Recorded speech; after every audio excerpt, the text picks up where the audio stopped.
Hey everyone, welcome back. It's the Orange Helmet Guy here today. Welcome back to the channel and welcome back to the vlog. It's a beautiful day here in Southern California. It's also Labor Day, so I thought I'd go out for a little nice ride. I have the day off of work.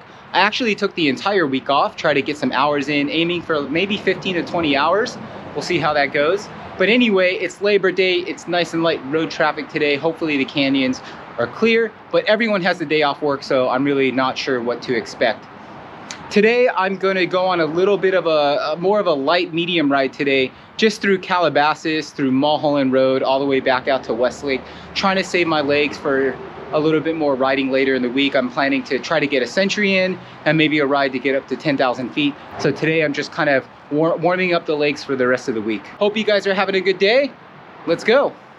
So if you come through Calabasas, this is the infamous Erewhon Market. If you guys want $18 strawberries, that's the place to go. But honestly, they're worth it. Hi, Lily. Hi, how are you? Good. Lily found me out on the road today. She follows me on Instagram. I'm following you on Instagram. Nice ride. It's a beautiful ride. Beautiful weather today, right? Yes. And it's Labor Day. Good weather. So everyone has the day off work. No traffic cars. No traffic, that's right. So right now, I'm coming through Moreau Road. It's kind of a little bypass road that parallels the freeway. It's a really good road to get from Conejo Valley to San Fernando Valley. And there's never really any traffic here. We're going through an area called Hidden Hills. That's made famous by the Kardashians that live there. So we'll be passing the gates to the Kardashians' house here in a minute. I'll show you what that looks like. Right now, we're passing the gates to the Kardashians. That's Hidden Hills, where a lot of expensive homes are and a lot of very wealthy people live. So there's two sets of gates. This is the back gate off Moreau. Actually, there's three sets of gates.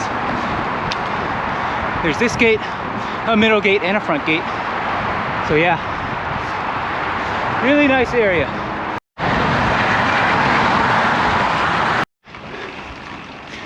Also with the Vuelta, Sepp Cuss, I'm gonna fanboy out for a second. Such a class rider. Honestly, for the last few years, has been my favorite rider in the peloton.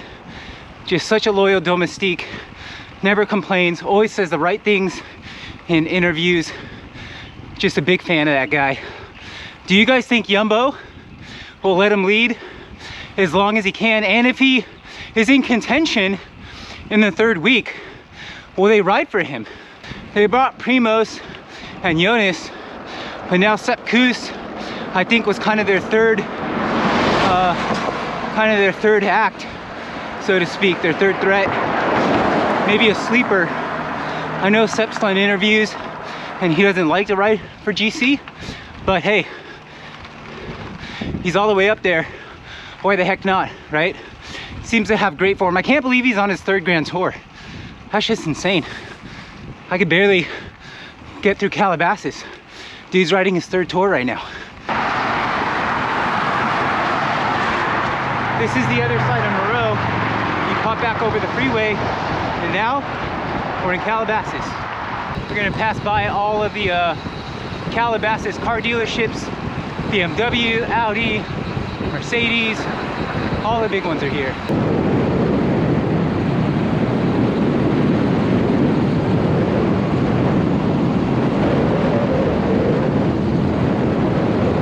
So right now, I'll take you guys on a quick tour through the Calabasas Commons.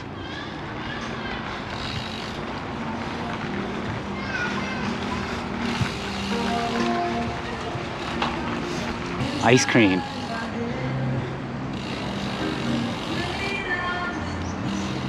Movie theater.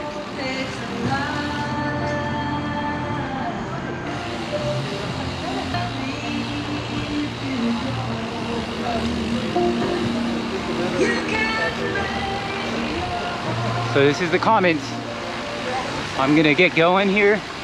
Almost ran over a few people, so I'm headed out. All right, I can't not come through Calabasas and show you guys the most popular coffee spot out here.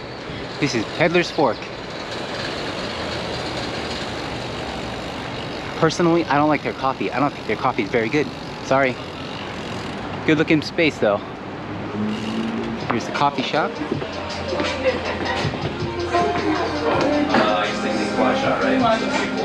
All right, and I'm off. So now we're passing a place that I spent many days and hours here. This is the Elko Shopping Center. It's called the Elko Shopping Center because El Camino Real High School, where I went to high school, is just over my right shoulder. And this is where we would all go hang out and kind of do those dumb high school things, you know? Cars and late nights and all that type of stuff. Went to this Taco Bell. That Taco Bell many times. So did my wife, actually. She worked just up the road here, and she went to that Taco Bell quite a bit too. This stretch of Mulholland Drive, as long as I can remember, I never understood why the water is orange and red here.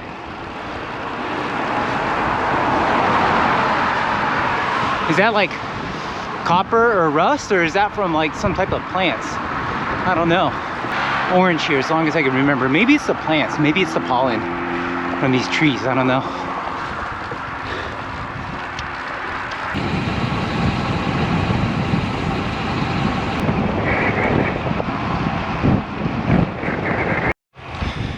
So this little kicker is called Cardiac Hill.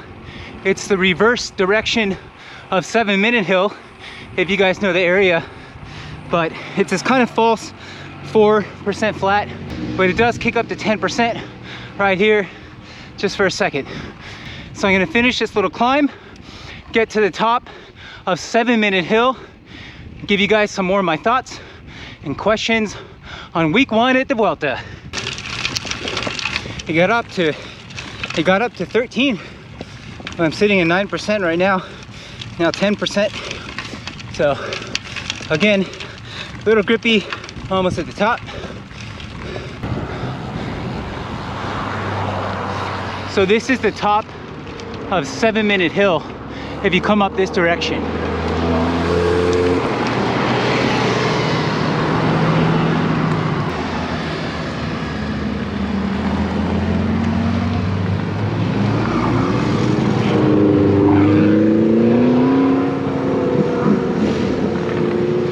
So there's the only thing you have to watch out for in this area. Screw the coyotes, mountain lion, bobcats. Watch out for the Lambos, the Porsches, and especially the Mustangs. All right, so just giving some quick thoughts again on week 1 at the Vuelta. Sepp Cuss is in the lead. Love to see that. I hope they let him go all the way. I think Jumbo has a really interesting strategy right now with that third card to play, because maybe the other GC teams think that he's just going to be super domestique and that, oh, you know, he's in the lead now, but eventually he'll start working for Jonas and Primoz. And that could be a really good advantage for Jumbo if, you know, Remco and UAE and everyone else thinks that, you know, Sepp Cuss isn't a legit threat. I'd love to see if Jonas actually can start working for Sepp. You know, Jonas has some fatigue in the legs from winning the Tour, so I'd love to see if he actually works for Sepp, and now it's Sepp and Primoz that are leading the team. Another thing, I think the organizers are getting such a backlash right now, rightfully so. Stage 1, they definitely could have done something about. They could have moved up those times, but I also say that the cyclist and the people who are racing, like especially with Remco with his harsh criticism, why not before the days even started? You guys saw the forecast.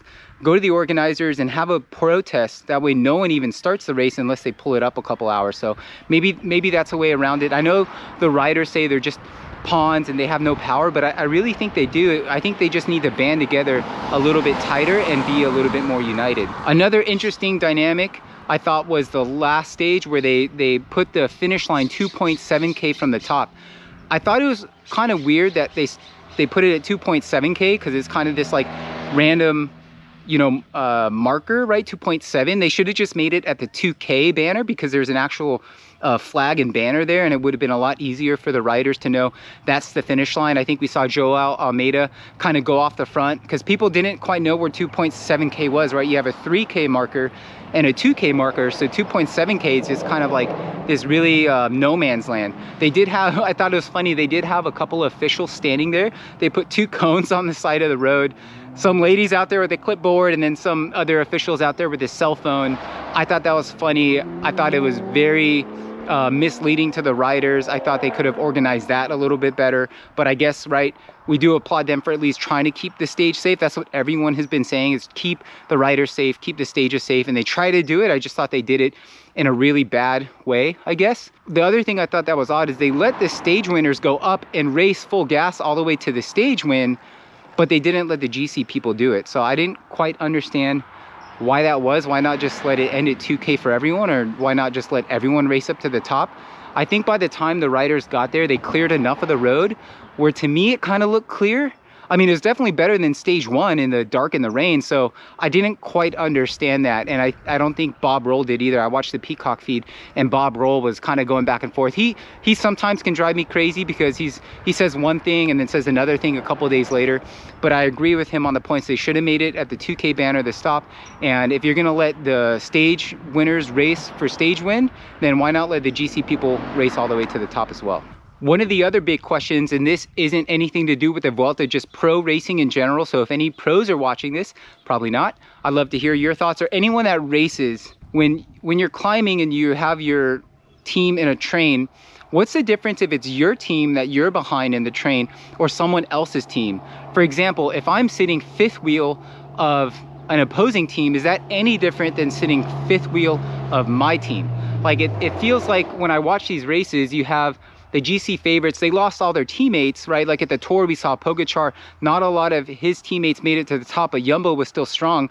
But isn't Pogačar getting a free ride off Jumbo's team? Oh, if it's not my teammates, it's kryptonite and I lose all my power, but if it's their team, they get boosted power. I'm not exactly sure how that works. I think the same goes with sprinters, right? If someone is on the sprint train of another team, how is that any different than being on the sprint train of his team?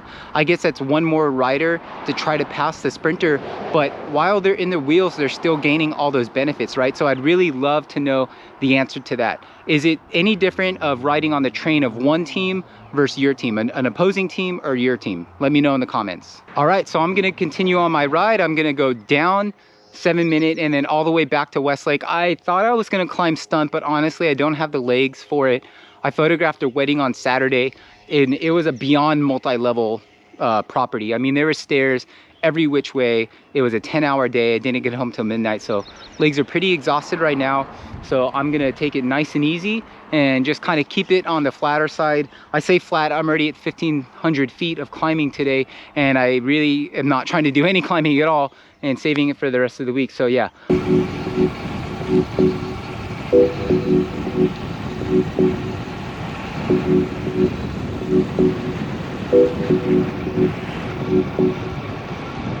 So quick pit stop real quick. This is the Alyssa Katz lookout over here in the Santa Monica Mountains off of Mulholland. I had to stop and show you guys the view. If you're in the area, this is definitely a must stop at. Enjoy the views of the Las Virgenes Mountains. I'm gonna go down this road, Mulholland Highway, all the way around to Paramount Ranch right here for a refill on some water.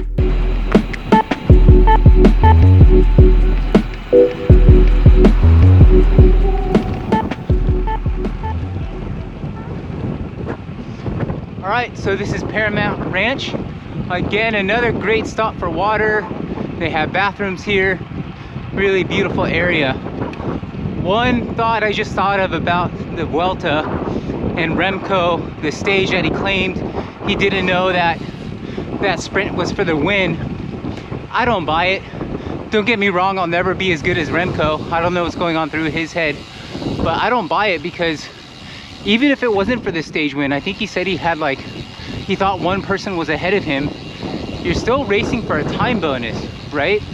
And that's something that he always races for. So I don't know what that was about. Maybe he truly, I'll give him the benefit of the doubt because he's more pro than I will ever be. I'll give him the benefit of the doubt that he didn't know it was for the win, but still, you're racing for time, you're racing for bonuses, second place. I think you still got a race for that one. All right, so super quick, let's do a what's in my pocket for this ride. Let's see, I have Nature's Bakery fig bars. This is the blueberries, but I also like their original raspberries. Nature's Bakery also has these strawberry crumbles that I really like. Cliff blocks. And then my secret weapon, which I just started using, actually I've been using it for about a year, but if you guys haven't heard of Flow Formulas, go check it out. Real quick, nothing here is sponsored, no advertisement, no paid endorsements or anything like that. This is just stuff I use that I believe in. But Flow Formulas, really, really good stuff. I really feel a difference when riding with it. This is basically liquid calories. I just dump a tube. Well, this is like 3 scoops. So I have a bag at home. I actually put 2 scoops in my bottles, which is 60 grams of carbs. This tube is 3 scoops or 90 grams of carbs. I usually don't go through 90 grams of carbs per hour because I really don't ride that hard.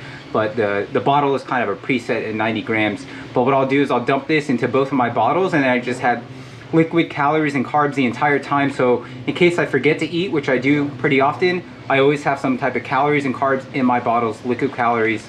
Again, no sponsors, no endorsements, just stuff I believe in. The other cool thing is that I can reuse this bottle again as well. I take this home, just put 2 scoops in it, so then I have 60 grams because I don't need the 90 grams. Again, I know this sounds like a sponsored thing or paid advertisement. I promise it's not. I just really, really like this stuff. If you guys have a hard time getting in enough calories on the bike, or if you guys want to try something a little different, check out Flow Formulas. All right, well, I think I'm gonna end this video here, mostly because I'm running out of room on this memory card. But I'd love to hear your guys' thought on the Vuelta. Are you enjoying week 1? What are you guys looking forward to weeks 2 and 3? Do you think Jumbo's gonna give Sepp more of a free ride and let him try to go for the overall win? Is he gonna start working for Primoz and Jonas? Let me know. I'd love to hear your guys' thoughts. Also, I want to know, do you guys think Remco is still saving some in him? Is he trying to pace himself for the 2nd and 3rd week? Again, thank you guys for watching. If you like this video, please like and subscribe. Come back and watch some more. You can find me on Instagram and Strava at The Orange Helmet Guy. Well, it's about that time. You guys know it. Off to the lake to go meet the wife and puppy for some coffee. Until next time, The Orange Helmet Guy, out.